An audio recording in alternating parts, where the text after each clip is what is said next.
આમ આદમી પાર્ટીની પત્રકાર પરિષદમાં આપનું સ્વાગત છે। મારી સાથે અમારા સન્માનીય ધારાસભ્યો ગોપાલભાઈ, છત્રભાઈ અને હેમંતભાઈ પણ ઉપસ્થિત છે। મિત્રો, ભાજપ કઈ રીતે દલિત વિરોધી માનસિકતા ધરાવે છે એનો એક પુરાવો ઓડિયો ક્લિપથી આપે સૌએ જોયો હશે। રૂવાટા ઊભા થઈ જાય એવી રીતે એક દલિત સમાજના યુવકને ભાજપના લુખાઓ ગુંડાઓ દ્વારા ધમકીઓ આપવામાં આવે છે। તમે જુઓ, ભાજપ 30 વર્ષથી એટલી અહંકારી થઈ ગઈ છે કે એને એવું થયું કે જેમ રાવણ લંકામાં ચલાવતો તો શાસન, એવું જ અહીંયા પણ ચાલે।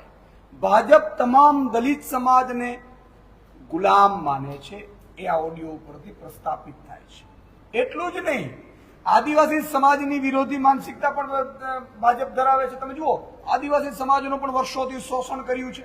એમાંથી પણ કોઈ અવાજ ઉઠે તો એને પણ જેલમાં નાખી દેવાનો, એને પણ ડરાવી દેવાનો, એને પણ ધમકાવી દેવાનો।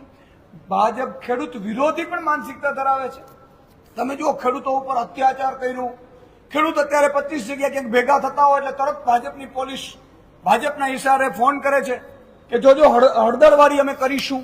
એનો અર્થ એ થયો કે ભાજપ છે એ ગરીબો, વંચિતો, શોષિતો, દલિત સમાજ, આદિવાસી સમાજ અને ખેડૂત વિરોધી માનસિકતા ધરાવે છે। આ જ ભાજપના નેતાઓએ આ પહેલા એક દીકરીને પોતાના અંદરોઅંદરના ઝઘડામાં એક દીકરીનો રાત્રે 12 વાગે સરઘસ કાઢ્યું હતું। એ જ ભાજપના નેતાઓ આજે દલિત સમાજના યુવાનોને બેફામ ગાળો ભાંડી રહ્યા છે। આ થઈ શું રહ્યું છે? આવું તો અંગ્રેજોના શાસનમાં પણ નહોતું।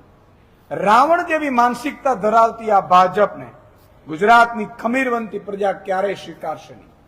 આપણે સ્વમાનથી જીવનારા માણસો છીએ। ગુજરાતી એ ખમીરવંતી પ્રજા છે। એક એક ગુજરાતી સ્વમાનથી જીવે છે।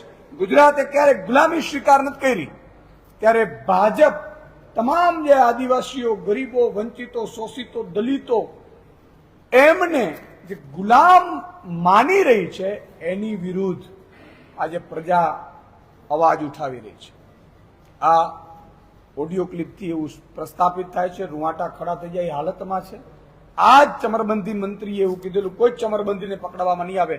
હું અહીંથી તમારા માધ્યમથી ડિમાન્ડ કરું છું કે તમારામાં તાકાત હોય અને તમે જો દલિત, ગરીબ, વંચિત, શોષિત, ખેડૂત અને આદિવાસી વિરોધી માનસિકતા ન ધરાવતા હો તો એનો સરઘસ કાઢો ભાઈ। અમરેલીમાં જેનો સરઘસ કાઢવું જોઈએ તમારે। પણ મને પૂરો વિશ્વાસ છે કે ચમરબંધી મંત્રી એના લુખ્ખા ગુંડાઓને ક્યારેય હેરાન નહીં કરે, ક્યારેય જેલમાં નહીં કરે।